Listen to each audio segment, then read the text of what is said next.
go to one of the most famous assassinations that we know of. View tab, StreamYard. Make sure I've got tab. Yes, I have tab. So when I read this, I was like, God damn. 10 things you may not know about the Lincoln assassination.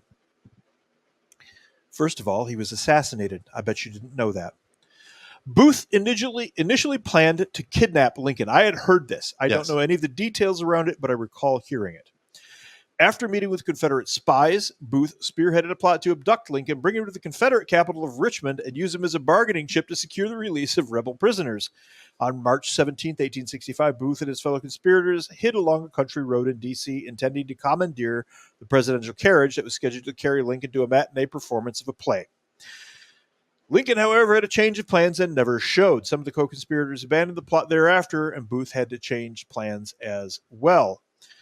And we all know where that went. Well, first of all, it's kind of like the whole Grunt and Whitmer bullshit. Kind of whole, yeah. Yeah. You think so? Well, they planned to. Do you think it was a Phoebe plot? Yeah. Yeah. There was no Phoebe at the time. The Phoebe wasn't called into being until 1930. No, I'm talking about Gretchen Whitmer, the thing that just happened with our governor. Oh, you think she modeled it after this? Well, the thing is the guys that were going to do this. Do tell.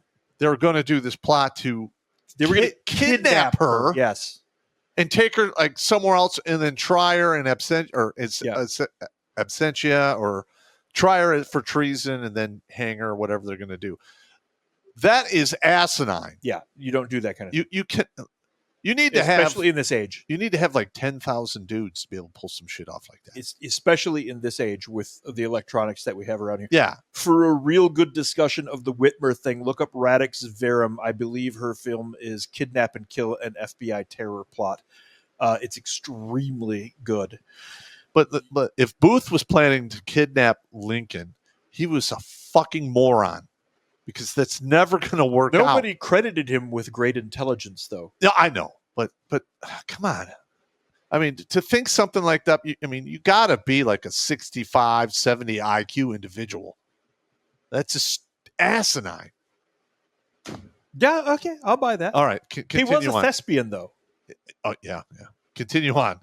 Ulysses S. Grant was originally scheduled to be at Lincoln's side. Just days after accepting Lee's surrender, the Union general accepted Lincoln's invitation to attend Our American Cousin, the name of the play, at Ford Theater on the evening of April 14th. The general's wife, however, had recently been a victim of Mary Todd Lincoln's acid tongue and wanted no part on a night at a time with the First Lady. Oh my, I didn't know that, Mary Todd Lincoln. Little bit of a bitch, were we? Yes. She was a bitch. Grant backed out, citing the couple's desire to travel to New Jersey to see their children. Lincoln had a surprisingly difficult time finding a replacement. Secretary of War Edwin Stanton, Speaker of the House Schuyler Colfax, and even son Robert Todd Lincoln turned down the tickets before Clara Harris, daughter of New York Senator Ira Harris, and her fiancé, Major Henry Rathbone, accepted it. Seems that there was some controversy in the White House surrounding Mary Todd Lincoln. That's very interesting. I mean, it wouldn't be the first time. No, God. Hillary Clinton, that, the wife of a president was a royal bitch, ran her mouth, pissed everyone off. I would rather not get Arkancided. Yes. So. Just saying. I don't want to get Arkancided. Stop. Okay. Lincoln's murder was part of a larger plot to decapitate the government. Here's what you were talking about earlier. Booth and his conspirators plotted not only to kill Lincoln, but Grant's Secretary of State William Seward and Vice President Andrew Johnson.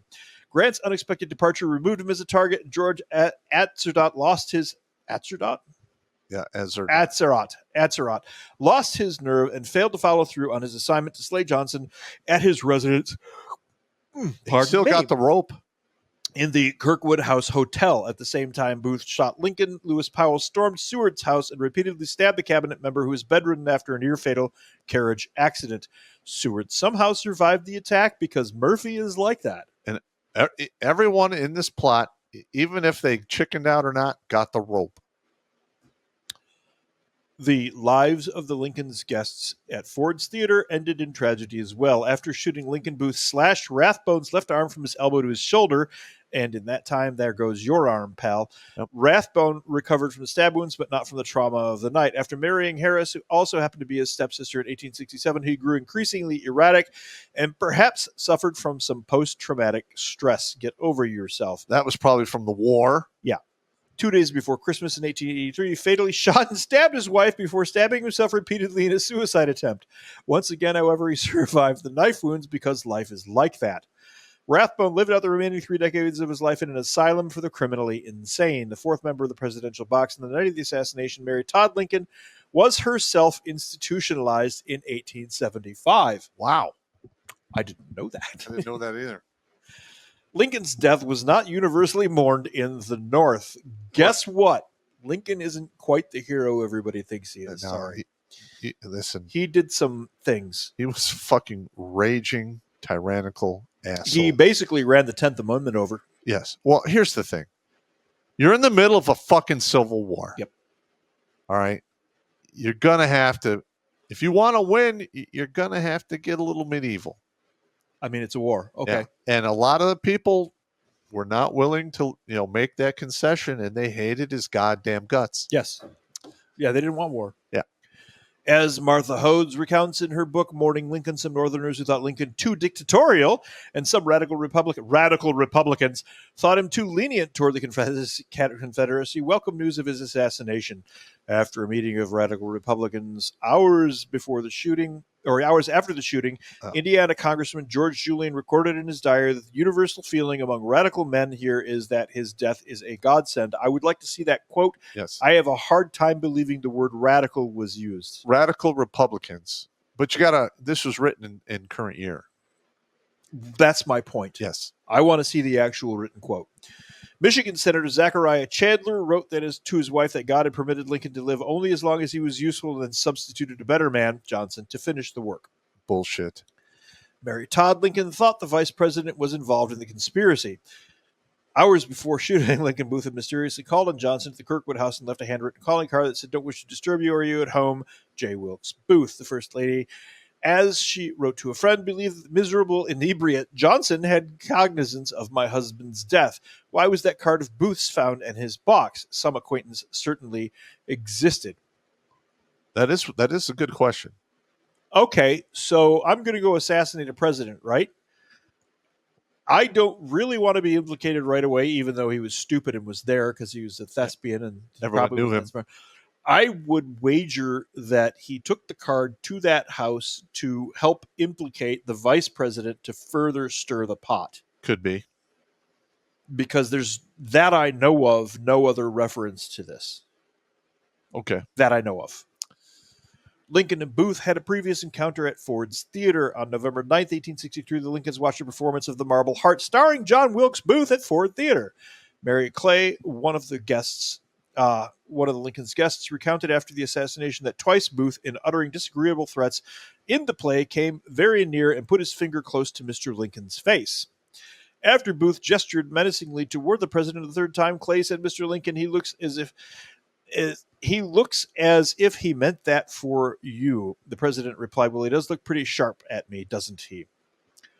Huh. Interesting. Listen, if you're going to a play, and it's the same guy doing the performance, you're gonna, especially for the president, you're probably gonna, meet the guy. So one of the things that doesn't register in the modern mind is at that time, and for quite some time after, until McKinley's death in 1901, presidents didn't have bodyguards. Yep. And you could walk across the White House lawn and have a picnic on the White House lawn. There are photographs of it. You could actually walk across the White House lawn. And during the actual Civil War, some Confederate took a pot shot at him when he was riding on his horse and shot his hat off. Nice. I mean, there's no protective detail. No. In the middle of a goddamn Civil War. Yep. I imagine he probably had a couple of military officers with him, but that isn't a formal bodyguard. No. That's some military officers with him. Lincoln's deathbed quickly became a tourist attraction. Why, that's a bit morbid. Well, I mean, that happens all the time. I know. In the hours after Lincoln died, in the back bedroom of William Peterson's boarding house across the street from Ford Theater, souvenir hunters ransacked the property and snatched numerous relics of the martyred president. Martyred. Deciding to cash in himself, Peterson began to charge admission to hundreds of curiosity seekers who came each day to see Lincoln's bloody deathbed, which incredibly continued to be slept in by a tenant, William Clark, each night. Yeah, Not a big deal. People are creepy and weird. I bought a futon with a dead body chalk outline on it. I mean, not a big deal. Really? You're a creepy mother. Yeah. What are you going to do? Robert Todd Lincoln was in close proximity to two other presidential assassinations. 16 years after being bedside for his father's death, Robert Todd Lincoln was serving as President Garfield's Secretary of War when he witnessed Charles Guiteau fire 2 shots that mortally wounded the chief executive inside a Washington, D.C. train station. On September 6, 1901, Lincoln arrived in Buffalo to attend the Pan American Expo at the invitation of William McKinley, only to learn the president had just been shot. Lincoln visited McKinley's bedside several times before the president ultimately succumbed to his wounds. Well, if in this day and age of chicanery, I am suspicious of these events. Okay. Call it me. I don't know.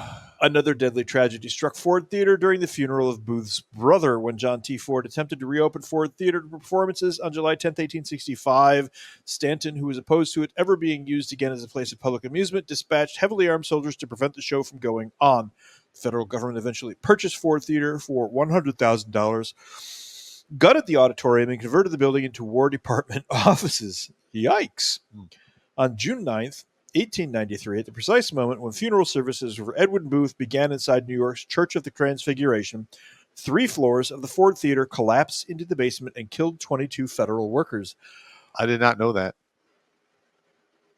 Is that the official federal government first shit sandwich? I think so. What, you take something, then use it for something it's not designed for and it fails? Yeah. Happens all the time. Yeah. Watch Grunt Speak live every Tuesday and Thursday at 8 p.m. Eastern. And if you want to join Pop for Supporters Sundays, go to redonkulous.com/donate and make a monthly pledge. A link is in the Meat Gazer box.